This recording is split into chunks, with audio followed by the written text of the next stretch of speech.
I will be telling you quite a good deal about the difficulties of shortwave reception, but do let us understand that there are many times during the year when shortwave reception is really very good indeed. And I'm giving you now two excerpts. The first one shows you music and speech coming through really almost at good medium wave quality. Ladies and gentlemen, here is Semprini to tell you about the music he likes. Oh, well, as I am sitting comfortably relaxed in my chair, out goes my challenge to you, Willem Towski and the concert orchestra. Make me like the music I like.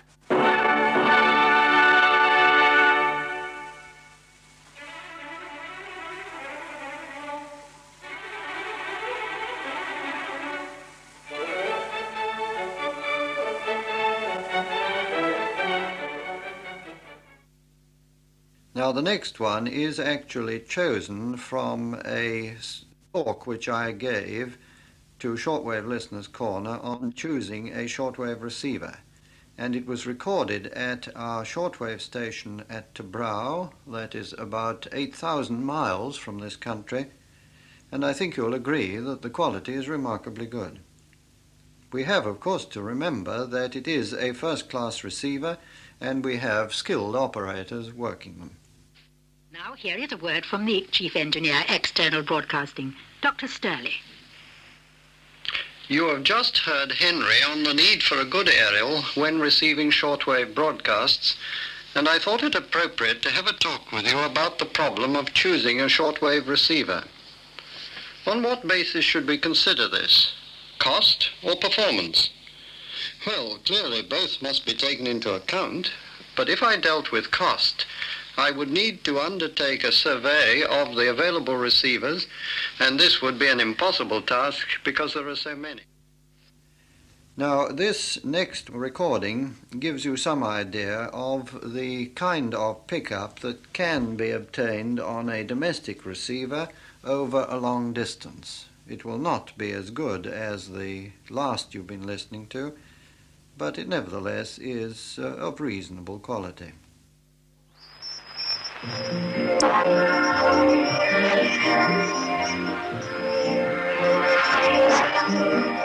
There were bells on the hill, but I never heard them ringing.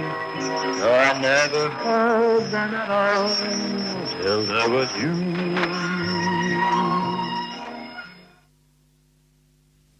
This recording, which you're now going to hear, illustrates one of the problems which we have to face in shortwave broadcasting. It is that the frequency which we should use is swinging between the maximum usable frequency, even going beyond it, and right down into the lowest usable frequency. When that situation is occurring, and it mainly becomes evident about sunrise and about sunset, then you can get, particularly in the tropics where this is worst, what is known as flutter fading.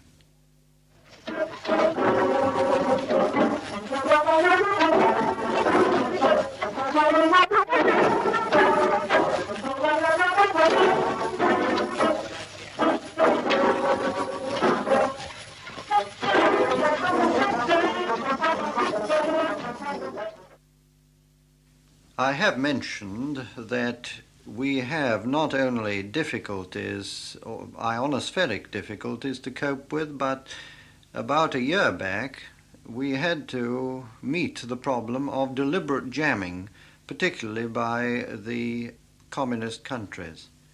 Here is an example of a program which has been completely blotted out by ground wave jamming. That is to say, the transmitters are quite close to the receiver.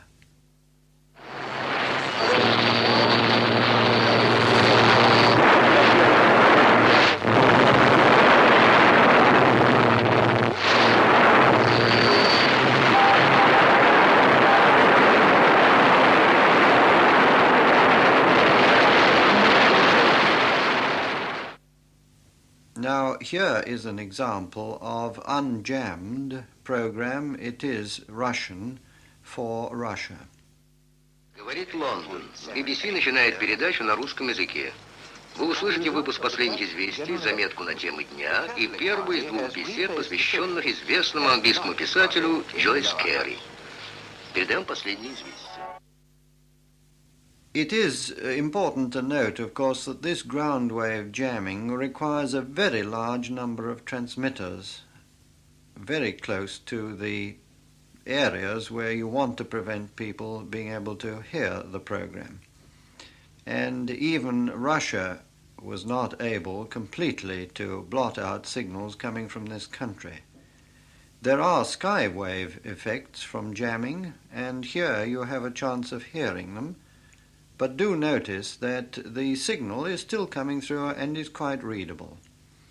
We found that even during the worst period of jamming, people still were able to listen to BBC programs. Of course, what they wanted to hear was the news, and they were able to get them.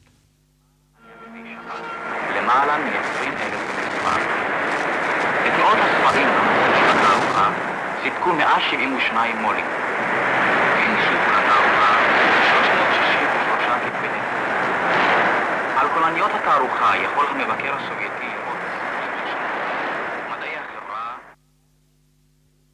I have already referred to the difficulties which we face with the ionosphere, and I want to show you here how we can, to some extent, get over them by suitably choosing our site. We know, for example, that if we allow the wave, the radio wave we're transmitting, to get anywhere near the auroral zone, then it suffers severe attenuation and often considerable distortion, and it may be drowned in noise. Now, this is the result of an experiment which we carried out. We first of all transmitted a signal from Skelton, and then we changed over, using the same frequency, to our transmitter at Daventry. Now, notice very carefully at Skelton, the signal which is being picked up in the West Indies is practically inaudible. Noise is so bad. As soon as we go over to Daventry, it becomes audible. There is still some noise, but it's nevertheless audible.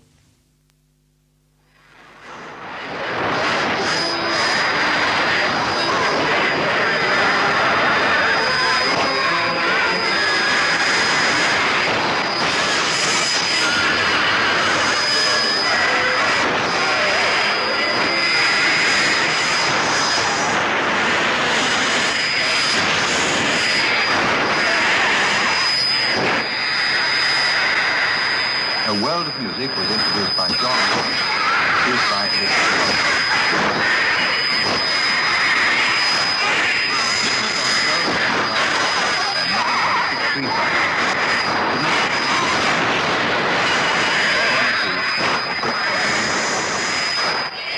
We now say good night.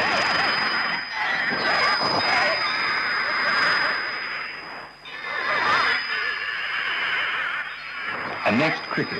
A report on the first day's test match, the first day of the test match between South Africa and England, follows in a quarter of a minute.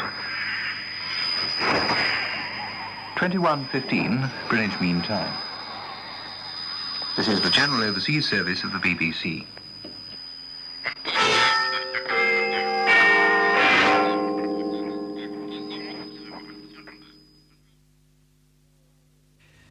Now, to make this point even more, I would like to let you hear a change of transmission from Skelton to our most southerly station, Rampisham.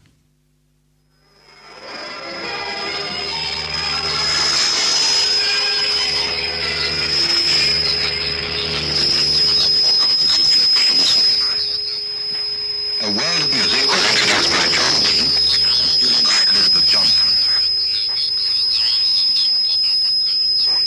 Listeners on 12.095 and 9.635 megacycles should now retune to 9.41, 7.12 or 6.195 megacycles. We now say good night to listeners in the Middle East and in East Africa.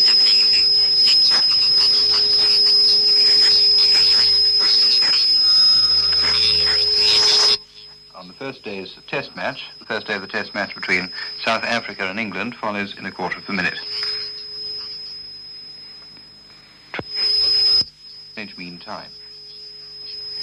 This is the General Overseas Service of the BBC.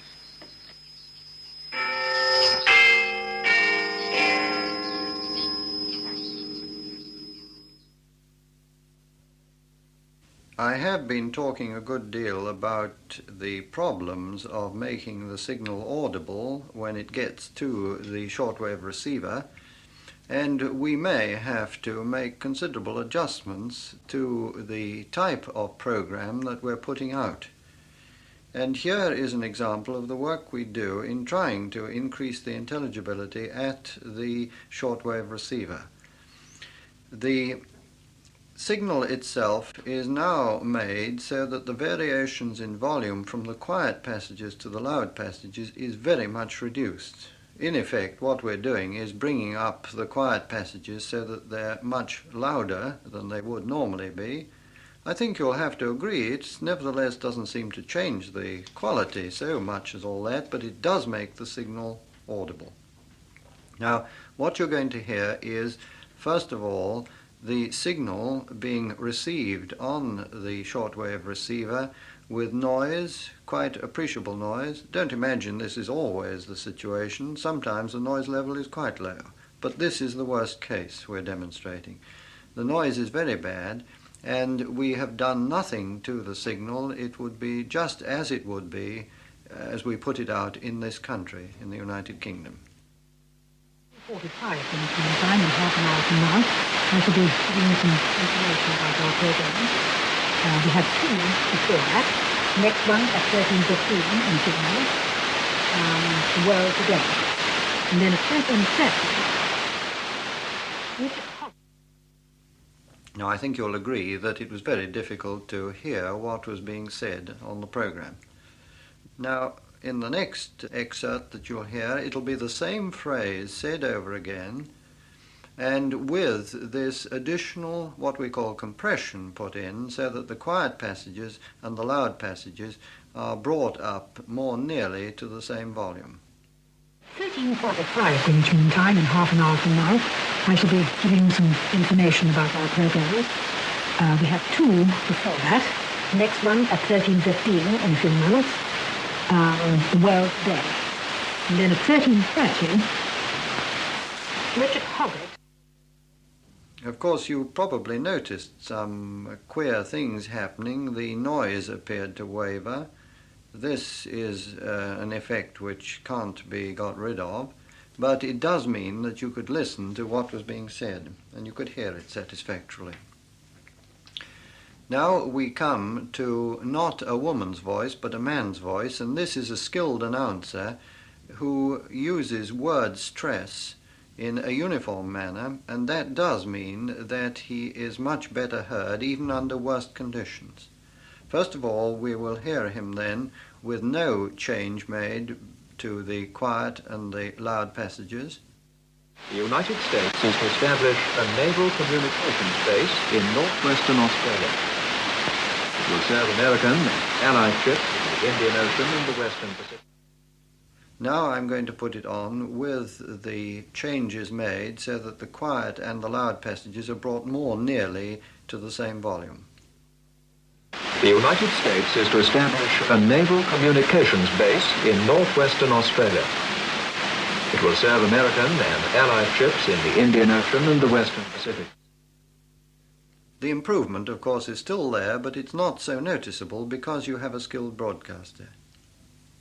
Now, the next demonstration, which I would like to put on, is to show this same effect applied to a program such as 20 questions. Now, this quick-fire program means that you must get the individual words, otherwise you will lose the thread of the discussion. Now, first of all, there is no change made to the program. It's just being put out as received. Like garage. Not a garage, but that's getting a good deal nearer than but it's You're going for a job or just for fun in there? Could be either. Could be either. Could be either. Yeah. Summer house. No, it's not a summer house, and that's plenty gone. It is a loose spot. Now we're going to repeat it again, but with the change made so that the quiet and the loud passages are made more nearly equal in loudness. Garage. It's not a garage, but that's getting a great deal nearer. You've only got two to go. Now wait a minute, it's outside and you're going for a job or just for fun, no? To have fun? Could be either. Could be either. You'll be either? Yeah. A summer house? No, it's not a summer house, and that's plenty gone. It is a loose box.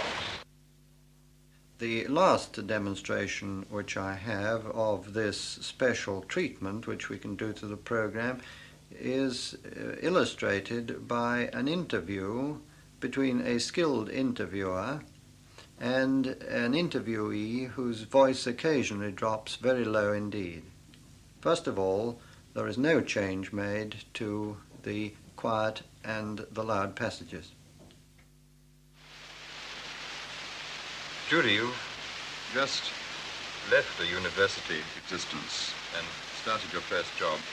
Why did you choose a job in the BBC in the first place? Because it was a job that was available, or because you particularly wanted to work in broadcast? I thought I'd like the BBC. I went along to the appointments board with only a very few ideas,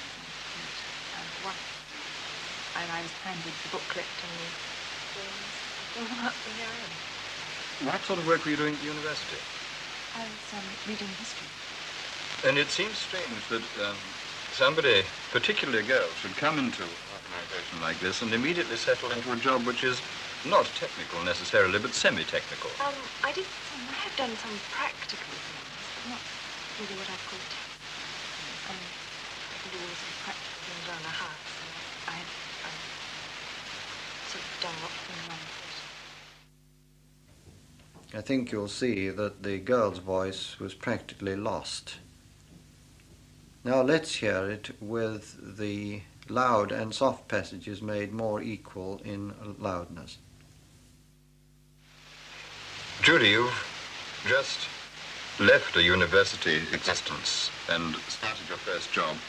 Why did you choose a job in the BBC in the first place? Because it was a job that was available, or because you particularly wanted to work in broadcasting? I thought I'd like to work in the BBC. I went along to the appointments board with only a very few ideas, I must admit, and one of them was the BBC, and I was handed the booklet and the forms. I filled them up from here in. What sort of work were you doing at the university? I was reading history. And it seems strange that somebody, particularly a girl, should come into an organization like this and immediately settle into a job which is not technical necessarily, but semi-technical. I have done some practical things, but not really what I'd call technical things. I mean, I can do all the sort of practical things around the house, and I've sort of done a lot of things around the theatre.